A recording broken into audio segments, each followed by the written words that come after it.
नमस्कार, स्वागत है आपका आज की खबर में। मैं हूं आपके साथ विशाल पंडित। भारतीय टीम की जो स्थिति है वो किसी से छुपी नहीं है। ये वही भारतीय टीम है जिसने 2007, 2011, 2013 और 2024 और 22 और 24 में वर्ल्ड कप जीता है, आईसीसी इवेंट्स जीते हैं। लेकिन पिछले दिनों जो हुआ है, जो यह होता आ रहा है, वो भारतीय टीम के लिए टेंशन की घड़ी है। कई लोग तो कह रहे हैं कि सबसे पावरफुल बोर्ड के पास ताकतें नहीं बची हैं, वो कोच और मैनेजमेंट में ही फंसा हुआ है, वो टीम नहीं सेलेक्ट कर पा रहा है। एक तरफ तो यह भी दावा किया जा रहा है कि भारतीय टीम में आजकल दोस्ती यारी बहुत चल रही है। एक कोच साहब हैं जो काफी मेहरबान है कुछ प्लेयर्स पे, वो उन्हीं को रख रहे हैं क्योंकि विश्व चैंपियन लेकिन इंग्लैंड दौरे पर एक भी जीत नहीं। भारतीय टी20 टीम बिना कोई मुकाबला जीते सीरीज हार कर स्वदेश लौट रही है। इससे पहले आयरलैंड के खिलाफ भी टीम की टी20 सीरीज गंवानी पड़ी थी। लगातार दो विदेशी दौरों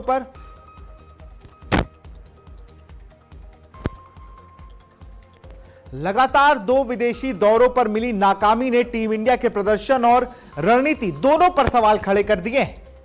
हार के बाद सबसे ज्यादा निशाने पर कप्तान श्रेयस अय्यर की कप्तानी नहीं, इसलिए सवाल भी उन्हीं से पूछा जा रहा है। लेकिन क्या सिर्फ कप्तान इस हार के जिम्मेदार है? क्रिकेट टीम गेम है जहां जीत का श्रेय पूरी टीम को मिलता है और हार की जिम्मेदारी भी सभी खिलाड़ियों पर होती है। इंग्लैंड दौरे पर भारतीय बल्लेबाजी और गेंदबाजी दोनों ही विभाग उम्मीदों पर खरे नहीं उतरे। कई ऐसे खिलाड़ी जो पिछले 2 वर्षों से टीम की सफलता की मजबूत कड़ी थे, लेकिन इस बार अपने प्रदर्शन की छाप नहीं छोड़ सके। न बल्लेबाज न बड़ी साझेदारियां बना पाए और न ही गेंदबाज विपक्षी बल्लेबाजों पर दबाव बना सके। सबसे पहले बात करते हैं शिवम दुबे की। पिछले 2 साल में उन्होंने कई मौकों पर टीम इंडिया को मुश्किल परिस्थितियों से बाहर निकाला, बल्ले और गेंद दोनों से योगदान दिया। लेकिन इंग्लैंड दौरे पर उनका प्रदर्शन फीका रहा। 5 मैचों में सिर्फ 85 रन और 3 विकेट। एक ऑलराउंडर से इससे कहीं ज्यादा उम्मीद थी। अब बात करते हैं ईशान किशन की। ईशान किशन से टीम को तेज शुरुआत और आक्रामक बल्लेबाजी की उम्मीद थी। घरेलू परिस्थितियों में उनका बल्ला खूब चला, लेकिन इंग्लैंड की चुनौती उनके लिए कठिन साबित हुई। 5 मैचों में 122 रन जरूर बने, लेकिन इनकी बल्लेबाजी में वह धार नहीं दिखी जिसकी टीम को जरूरत थी। वहीं उपकप्तान तिलक वर्मा भी उम्मीदों पर खरे नहीं उतर सके। मध्यक्रम की जिम्मेदारी निभाने वाले तिलक पूरे दौरे में एक भी बड़ी पारी नहीं खेल पाए। 5 मुकाबले में सिर्फ 104 रन उनके खाते में आए और एक भी अर्धशतक नहीं बना। गेंदबाजी की बात करें तो नई गेंद से विकेट निकालने की जिम्मेदारी अर्शदीप सिंह पर थी। इंग्लैंड की स्विंग परिस्थितियां उनके लिए अनुकूल मानी जा रही थी, लेकिन 5 मैचों में सिर्फ 4 विकेट उनके खाते में आए। यही नहीं, वह भारत के सबसे सफल गेंदबाज भी रहे, जो टीम की गेंदबाजी की स्थिति खुद बयां करता है। वहीं अक्षर पटेल, जिन्होंने पिछले टूर्नामेंटों में बल्ले और गेंद दोनों से अहम भूमिका निभाई थी, इस दौरे पर संघर्ष करते नजर आए। 5 मैचों में सिर्फ 19 रन और 4 विकेट। ऐसे में आंकड़े किसी प्रमुख ऑलराउंडर के लिए निराशाजनक माने जाएंगे। लेकिन लगातार 2 विदेशी सीरीज में मिली हार यह संकेत देती है कि टीम इंडिया सिर्फ कप्तानी नहीं बल्कि बल्लेबाजी, गेंदबाजी और ऑलराउंड प्रदर्शन तीनों क्षेत्र में सुधार की जरूरत है। अब टीम प्रबंधन के सामने सबसे बड़ी चुनौती यही होगी कि इन कमियों को दूर कर आने वाले बड़े टूर्नामेंटों के लिए मजबूत संयोजन तैयार किया जाए। लेकिन फिर वही सवाल है कि जब भारतीय टीम की बात होती है तब लोग कहते हैं सबसे मजबूत बेंच स्ट्रेंथ है, सबसे मजबूत बोर्ड है, सबसे अच्छा कोचिंग स्टाफ है। लेकिन ऐसा होता नहीं कहीं दिख रहा। अगर सब कुछ इतने मजबूत है तो हम आयरलैंड से क्यों सीरीज हारे, व्हाइट वॉश हुआ? हम इंग्लैंड से क्यों सीरीज हारे? सिर्फ संजू को खिलाना, वैभव सूर्यवंशी को ना खिलाना, श्रेयस अय्यर की कप्तानी, गौतम गंभीर के बड़े बोल, क्या इन्हीं सब में टीम इंडिया उलझ गई है? एक समय था कि भारतीय टीम टी20, वनडे, टेस्ट तीनों में नंबर 1 थी, अभी 2-2.5 साल पहले। स्तुति बोल रही थी भारतीय टीम की। फिर एक नया दौर शुरू हुआ भारतीय टीम में, जिसके बाद अब हालत आप देख सकते हैं, सिर्फ वनडे में नंबर 1 है ये टीम इंडिया। बाकी सब जगह ये ताश के पत्तों की तरह बिखरती नजर आ रही है। जो लोग क्रिकेट को फॉलो करते हैं वो जानते हैं, भारतीय टीम के कोच जब ग्रेग चैपल हुए थे तो तब भी भारतीय टीम की स्थिति कुछ ऐसी ही हो गई थी, जहां पर इरफान पठान ओपन करने लगे थे और ओपनर नंबर 6 पे खेलता था और बॉलर्स की तो कोई भूमिका ही नहीं होती थी और टीम में फूट पड़ी सो अलग। कुछ ऐसा ही होता हमें इस दौर में भी नजर आ रहा है। सीनियर्स प्लेयर्स को बाकायदा टीम से बाहर रखा जा रहा है, सीनियर्स से कोई पूछ नहीं रहा है, कोच साहब अपनी टीम बना रहे हैं। हर्षित राणा आपको हर सीरीज में मिलेंगे, भले वो चोटिल रहे हों। जब वो चोटिल थे तो उनको बुमराह, सिराज, भुवनेश्वर कुमार, इन सब के ऊपर क्यों चुना गया? बड़ा सवाल तो यह है जो बीसीसीआई की चयन समिति से पूछना चाहिए। ये कौन सी दोस्ती यारी में ये टीम बन रही है? क्या अजीत अगरकर इसी बात को कहते हैं कि हम टैलेंट ढूंढ रहे हैं? कौन सा बड़ा टैलेंट जो अभी तक खेल रहा हो आप उससे बताइए, परफॉर्म किया हो? अंशुल कंबोज उनमें से एक टैलेंट थे। आपने रजत पाटीदार को 2 मैच खिलाया, उसके बाद उन्हें बाहर कर दिया। आपने बिल्कुल भी नहीं देखा कि वो टीम में किस तरीके से परफॉर्म करेंगे, वो रहेंगे तो क्या बेनिफिट्स होंगे, आपने नहीं रखा। वो आपके दूर दूर तक रिकॉर्ड्स में नहीं है, प्लान्स में नहीं है आपके। तो इंडियन प्रीमियर लीग क्या सिलेक्टिंग दर्जा नहीं रह गया है? क्या दिल्ली के कुछ क्लब टीम को रन कर रहे हैं? सूर्य कुमार यादव की कप्तानी हटी, सूर्य कुमार यादव बाहर हुए, लेकिन बड़ा सवाल यह है कि भारतीय टीम करना क्या चाह रही है? कोच गौतम गंभीर को क्या चाहिए? कोच गौतम गंभीर किस माइंडसेट के साथ टीम इंडिया को उतार रहे हैं? ना हम आक्रामक खेल पा रहे हैं, ना हम आक्रामक रिकॉर्ड बना पा रहे हैं। हां, एक रिकॉर्ड जरूर बना रहे हैं इस पूरी उसमें, हम श्रीलंका से पहली बार हारे, हम आयरलैंड से पहली बार हारे, हम 15 सालों के बाद लगातार 2 सीरीज हारे, व्हाइट वॉश हुए। ये तो 5-0 था अगर पहले मैच में बारिश ना होती। आप देखिए कैसे बिखरती है टीम। एक ऑफ स्पिनर लगा दीजिए, पूरी टीम आपकी धाराशाही हो जाएगी, चाहे कोई प्लेयर हो, चाहे उसमें ईशान किशन हो या अभिषेक शर्मा हो या कोई हो। कोई एक ऐसा नाम बताइए जो बड़े मैच में चल के दिखाया हो T20 वर्ल्ड कप के बाद से। ये सवाल लगातार बीसीसीआई से पूछे जाएंगे, जो सबसे अमीर बोर्ड की सबसे बड़ी गलतियां सामने रखता है। हर एक वो प्लेयर, टेस्ट में आपके पास टीम रीबिल्ड नहीं हो पा रही है जब से रोहित शर्मा, विराट कोहली गए हैं, कप्तान तक आपको नहीं मिलते। जब आपको अपने हिसाब से टीम चूज करनी है तो भुवनेश्वर को बोल दीजिए कि आप रिटायरमेंट लें। आपको बोल देना चाहिए अभिमन्यु ईश्वर को कि वो रिटायरमेंट लें, रजत पाटीदार को रिटायरमेंट लेना चाहिए। क्यों? आप कुछ दिन बाद जब उन्हें खिलाएंगे तब उनकी एज हो चुकी होगी और उसके बाद वो परफॉर्म नहीं करेंगे तो आप उन्हें बाहर करेंगे। कुलदीप यादव क्यों टीम में नहीं है किसी को नहीं पता, वो टीम में परफॉर्म करे ना करे उन्हें हटा दिया जाता है। लेकिन हर्षित राणा प्लेइंग 11 में भी रहेंगे और नंबर 5 पर बल्लेबाजी भी करेंगे।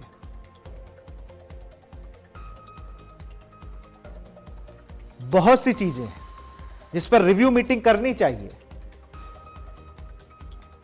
और जिस तरीके से टीम बना के दी जा रही है, आप पूरे इंग्लैंड में एक बॉलर लेके गए हो जिसने विदेशी दौरे किए हो। मैं प्रसिद्ध कृष्णा को उतना कारगर नहीं मानता हूं अभी बॉलिंग अटैक में, प्रिंस यादव से उम्मीद नहीं करता हूं, उनकी दूसरी सीरीज है। वॉशिंगटन सुंदर लगातार खराब परफॉर्मेंस कर रहे हैं, लेकिन यही बीसीसीआई ने उन्हें अश्विन के ऊपर चुना था।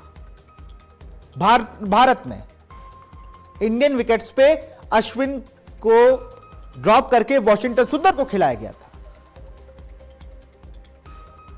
और आज वो परफॉर्म नहीं कर रहे हैं तो वो टीम में है। रवि बिश्नोई 60 रन देंगे लेकिन जिम्बाब्वे की टीम में है वो। तो और स्पिनर्स क्या करें, वो खेलना छोड़ दें? ये तमाम सवाल है। जो बीसीसीआई से समय समय पे पूछते रहना चाहिए, जो लगता है मुझे बंद हो गया है। कि अजीत अगरकर आएंगे और 4 लोग बैठेंगे और प्रज्ञान ओझा बैठ जाएंगे और आरपी सिंह बैठ जाएंगे, तमाम लोग बैठेंगे, फिर आरपी सिंह की कुछ फोटोज वायरल हो जाएंगी कि भाई वो देखिए ग्राउंड पर जाके क्या सिलेक्टिंग कर रहे हो, क्या सिलेक्ट कर रहे हो। मोहम्मद शमी कहां है? अगर नॉर्थ जोन से कोई खिलाड़ी खेल ही नहीं रहा तो आप सिलेक्ट किसको कर रहे हो? पिकनिक बन रही है सिलेक्टर्स की, सारे ग्राउंड्स देखते हैं, अच्छे अच्छे मैचेस होते हैं, बेहतरीन खाना खाते हैं और शानदार होटल में स्टे करते हैं और एक रिपोर्ट तैयार करके दे दी जाती है और कुछ नहीं होता। अगर यही टीम है तो ऐसे सिलेक्टर्स तो घर में बैठ के ही टीम बन सकती है। ऊपर से नीचे तक पूरे सिस्टम को समझने की जरूरत है कि इस तरीके से बार बार टीम क्यों खिलाई जा रही है। हर्षित राणा इतने कैपेबल है कि वो सारे फॉर्मेट खेलेंगे, भुवनेश्वर कुमार इतने कैपेबल नहीं है कि वो सिर्फ T20 खेल सके, वो सिर्फ आईपीएल तक सीमित हैं। तो आप उन्हें फोर्सफुली उनसे कहिए कि वो रिटायरमेंट ले। ये बीसीसीआई का दायित्व है। कह दे उनसे कि हम आपको नहीं खिला पाएंगे। ये कह देना कि वो फ्यूचर प्लान में है, वो 4 ओवर नहीं डाल सकते। तो ये मुझे लगता है बहुत बड़ा इशू है बीसीसीआई के लिए। और सबसे ज्यादा जो सिलेक्टिंग कमेटी के चेयरमैन है अजीत अगरकर के, उनका ईगो क्लैश करता है प्लेयर्स से, इसीलिए टीम का माहौल इतना खराब है। और जो चयन समिति होती सबको पता है कि किस तरीके से वहां पर बहसें होती है, लेकिन उसका कोई फायदा नहीं है। अपने गुड बुक्स प्लेयर को मत लाइए। भारत में क्रिकेट एक अलग तरीके से देखा जाता है, उसमें एक एक हार जीत बहुत मैटर करती है। आपके पास अश्विन का कोई ऑप्शन नहीं, ये मान लीजिए। वरुण चक्रवर्ती के पास फॉर्म नहीं है तो भी आप उन्हें खिलाएं, क्योंकि आपके पास स्पिनर ऑप्शंस है ही नहीं। कुलदीप टीम में नहीं रहेंगे, रिंकू रहेंगे नहीं रहेंगे, ये आपके ऊपर है। कोई कितना परफॉर्म करके आ जाए, कोई 0 रन बना के, कोई एक मैच खेल के, यश ठाकुर जैसे लोग अच्छे प्लेयर लेकिन एक मैच खेला उन्होंने, उनको इंडिया टीम में कॉल अप हो गई। लेकिन 650 से ज्यादा विकेट लेने वाले जलज सक्सेना रिटायरमेंट लेने को मजबूर हो गए, लेकिन आज तक उन्हें इंडिया कॉल नहीं हुई। यह काला सच है बीसीसीआई का। बंद कमरों में जो एसी में मीटिंगें होती हैं, वो मैदान में तप रहे खिलाड़ियों के लिए काल बनकर टूट पड़ी हैं। और ये 15 दिनों की हार जो हुआ है ना 15 दिनों के अंदर बीसीसीआई के लिए, ये उनके मुंह पर तमाचा है कि जो आपने भारत के टैलेंट को इतना कमजोर कर दिया है, आपने सिर्फ कॉमर्शियल कर दिया पूरे क्रिकेट को, लेकिन एक भी टैलेंटेड प्लेयर को आप भारतीय टीम में नहीं खिला रहे हैं। सच बात तो यह है कि आज की डेट में भारतीय टीम की जर्सियां बट रही हैं। जैसे आप मैच देखने जाइए तो आईपीएल के बाहर जो धोनी नाम लिखा, कोहली नाम लिखा, ऋषभ पंत नाम लिखा जर्सियां बटती हैं, उस तरीके से जर्सियां बांटी जा रही हैं। अब कोई क्रेज नहीं है भारतीय टीम की जर्सी का। एक मैच खेलने वाला आईपीएल में वो जा रहा है भारत को रिप्रेजेंट करने, और 23 विकेट लेने वाला प्लेयर अभी भी बाहर है क्योंकि वो फॉर्म में नहीं है। ये कहना है कोच, ये कहना है लोगों का। क्यों नहीं भुवनेश्वर कुमार को किसी चोटिल खिलाड़ी के रेफरेंस में रखा गया? और जो प्लेयर चोटिल है उन्हें चयन ही क्यों करते, उन्हें सेलेक्ट ही क्यों कर रहे हैं? सिर्फ इसलिए बताने के लिए कि हमारे पास बेंच स्ट्रेंथ बहुत मजबूत है। ऐसे आईपीएल बंद कर दीजिए, ये रणजी ट्रॉफी, दिलीप ट्रॉफी, सैयद मुश्ताक अली सब बंद कर दीजिए। आप अपने क्लब से क्रिकेट खिलाइए जिस तरीके से अभी हो रहा है। आप अपनी एकेडमीज चलवाइए, उन्हीं में से प्लेयर्स को चुनिए, उनको लाइए और खिलाइए। बस फ्रेंचाइजी क्रिकेट में भी ऐसा ही होल्ड्स है और आप भी और कर लीजिए, इसमें कोई किसी को दिक्कत नहीं है, क्योंकि आपके पास एक बहुत बड़ा साम्राज्य बीसीसीआई का तैयार हो चुका है। उसमें हार जीत से मतलब नहीं है, उसमें मतलब यह है कि कितना कॉमर्शियल विज्ञापन हमें मिल रहा है, कितना रेवेन्यू हम जनरेट कर रहे हैं और कैसे उसको डिस्ट्रीब्यूट कर रहे हैं। खैर अब आगे बढ़ेंगे। T20 क्रिकेट में भारत की बादशाहत खत्म हो चुकी है। विश्व चैंपियन टीम इंडिया इंग्लैंड दौरे से बिना एक भी मैच जीते लौट रही है। 5 मैचों की T20 सीरीज में भारत को 4-0 से हार का सामना करना पड़ा, जबकि एक मुकाबला बारिश की वजह से रद्द हो गया। इससे पहले आयरलैंड ने भी भारत को 2-0 से सुपड़ा साफ किया था। यानी यूरोप दौरे पर टीम इंडिया 60 T20 मुकाबले खेली और एक भी जीत दर्ज नहीं कर सकी। इन हारों का सबसे बड़ा असर आईसीसी T20 रैंकिंग पर पड़ा। करीब 4.5 साल यानी 1605 दिनों तक नंबर 1 रहने के बाद भारत अब शीर्ष स्थान से नीचे खिसक गया है। इंग्लैंड ने सीरीज जीतने के साथ T20 की नंबर 1 टीम बनने का गौरव भी हासिल कर लिया था। नई कप्तानी, नए कोच, लेकिन नतीजे पुराने नहीं बल्कि उससे भी ज्यादा निराशाजनक। गौतम गंभीर के मुख्य कोच बनने और श्रेयस अय्यर को कप्तानी सौंपे जाने के बाद यह पहला बड़ा विदेशी दौरा जिसमें उम्मीद थी कि टीम इंडिया नई ऊर्जा के साथ मैदान में उतरेगी, लेकिन प्रदर्शन उम्मीदों से काफी पीछे रहा। सबसे बड़ा सवाल सिर्फ कप्तानी पर नहीं बल्कि पूरी टीम की तैयारी और रणनीति पर उठ रहा है। 7 मुकाबलों में श्रेयस अय्यर ने टॉस जरूर जीते लेकिन एक भी मैच जीत नहीं सके। यह आंकड़ा बताता है कि समस्या टॉस नहीं बल्कि मैदान पर प्रदर्शन की है। इंग्लैंड के खिलाफ आखिरी मुकाबले में टीम इंडिया की 3 विभागों की कमजोरियां उजागर कर दी। बल्लेबाजी पहले ही सवालों के घेरे में थी, लेकिन निर्णायक मुकाबले में गेंदबाजी और फील्डिंग भी पूरी तरह से बिखर गई। इंग्लैंड के कप्तान जॉस बटलर और हैरी ब्रुक ने भारतीय गेंदबाजों की जमकर परीक्षा ली। दोनों के बीच रिकॉर्ड 233 रनों की साझेदारी ने मैच को पूरी तरह एक तरफा बना दिया। भारतीय गेंदबाजों के पास ना कोई प्रभावी रणनीति दिखी, ना ही विपक्षी बल्लेबाजों पर दबाव बनाने की क्षमता। फील्डिंग भी टीम इंडिया की बड़ी कमजोरी बनकर सामने आई। आसान कैच छूटे, मिस फील्डिंग हुई और मैदान पर कई ऐसे मौके गंवाए जिनकी कीमत टीम को भारी हार के रूप में चुकानी पड़ी। दुनिया की नंबर 1 टीम से ऐसे प्रदर्शन की उम्मीद शायद ही किसी ने की होगी। बल्लेबाजी की बात करें तो भारतीय बल्लेबाज घरेलू पिचों और आईपीएल में जिस आक्रामक अंदाज में खेलते हैं, वही रणनीति इंग्लैंड की तेज और उछाल भरी पिचों पर पूरी तरह से नाकाम साबित हुई। तकनीक, धैर्य और परिस्थितियों के अनुसार खुद को ढालने की कमी साफ दिखाई दी। टीम मैनेजमेंट के फैसले भी चर्चा में रहे। टी20 विश्व कप जिताने वाले कप्तान सूर्य कुमार यादव की जगह श्रेयस अय्यर को कप्तानी देना बड़ा फैसला था। आईपीएल में शानदार प्रदर्शन, कप्तानी और बल्लेबाजी के आधार पर उन पर भरोसा जताया गया, लेकिन पहला ही विदेशी दौरा कई सवाल छोड़ गया। हालांकि टीम में जसप्रीत बुमराह और हार्दिक पांड्या जैसे अनुभवी खिलाड़ी नहीं थे, लेकिन कई ऐसे खिलाड़ी मौजूद थे जो अंतर्राष्ट्रीय क्रिकेट और आईपीएल में खुद को साबित कर चुके हैं। इसके बावजूद टीम किसी भी विभाग में संतुलित नजर नहीं आई। अब सवाल यह भी है कि आखिरी ट्रांजिशन यानी बदलाव के दौर का तर्क कब तक दिया जाएगा। आयरलैंड के खिलाफ हार को सीख बताया गया था, लेकिन इंग्लैंड में प्रदर्शन को और भी कमजोर हो गया। लगातार 6 हार यह संकेत देती हैं कि समस्या सिर्फ खिलाड़ियों की नहीं बल्कि रणनीति, चयन और तैयारियों की थी। अब टीम इंडिया के सामने सबसे बड़ी चुनौती वापसी की है। सिर्फ आईसीसी रैंकिंग हासिल करना ही नहीं बल्कि विदेशी परिस्थितियों में लगातार अच्छा प्रदर्शन करने की भी जरूरी होगी, क्योंकि विश्व क्रिकेट में नंबर 1 का ताज बनाए रखना जीतने से ज्यादा कठिन होता है, जो बात अभी तक मैं कह रहा था। भारतीय टीम को सबसे ज्यादा ट्रांजिशन, जो एक नया शब्द निकाला गया कि हम अभी ट्रांजिशन के दौर में हैं, बदलाव के दौर में हैं। यह बदलाव एक सीरीज तक चलता है। आज तक मुझे लगता है भारतीय टीम ने 2023 से या 22 से जितने ओपनर्स और जितने बल्लेबाजों को रोटेट किया, खिलाया, क्या उनमें से कोई एक भी कंफर्म हो पाया कि भाई आपकी जगह टीम में कंफर्म है? कहना तो नहीं चाहिए, लेकिन बड़े खराब शब्द हैं, कहना पे मजबूर करते हैं बार बार ये कि भारतीय टीम पाकिस्तान का प्रो वर्जन बनती जा रही है, उनकी क्रिकेट टीम। आप देखिए ना, उनके कप्तान का भरोसा नहीं होता है, कब वो बदल जाए, कब वो ड्रॉप कर दे, कब उनकी टीम में कौन आ जाए। सेम स्थिति भारतीय टीम के पास है।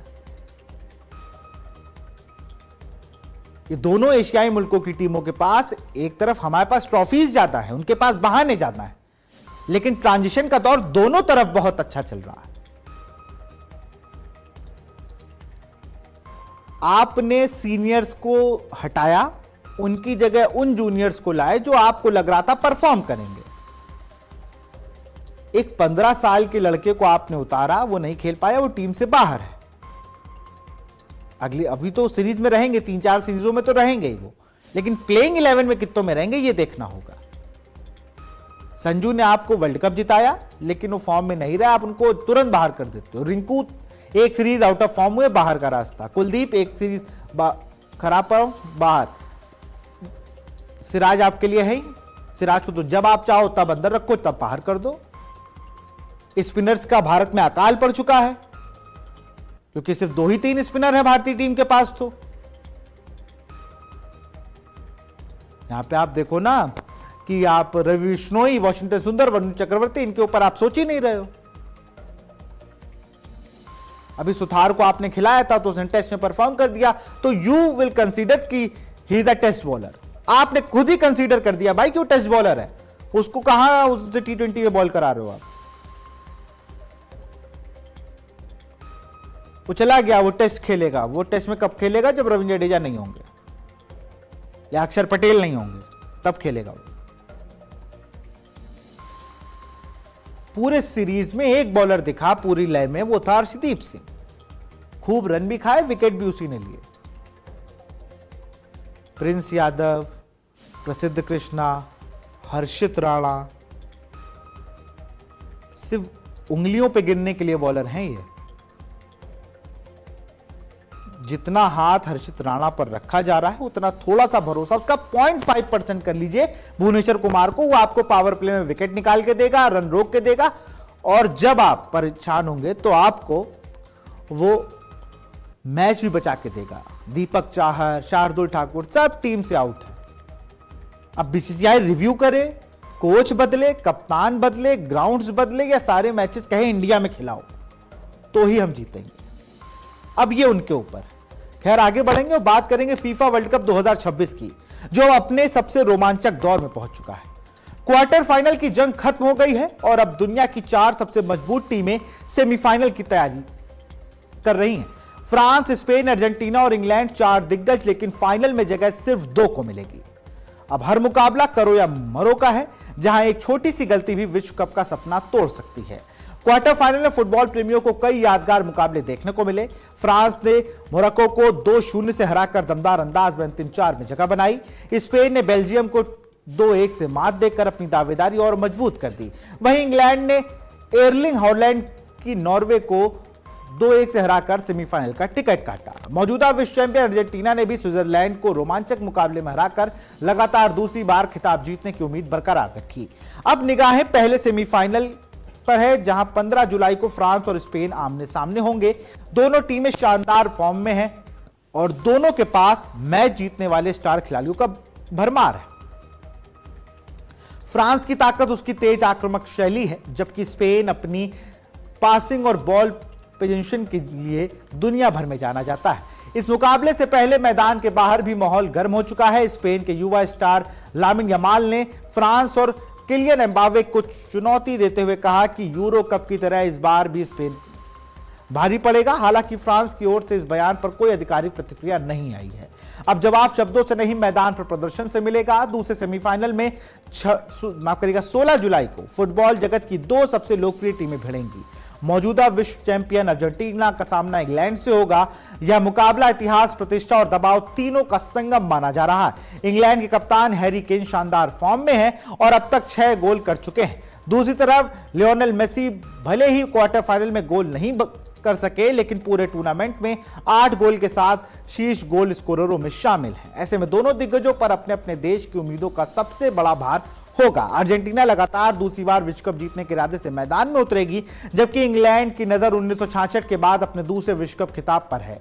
ऐसे में मुकाबला सिर्फ 2 टीम के बीच नहीं, बल्कि 2 फुटबॉल परंपराओं के बीच भी होगा।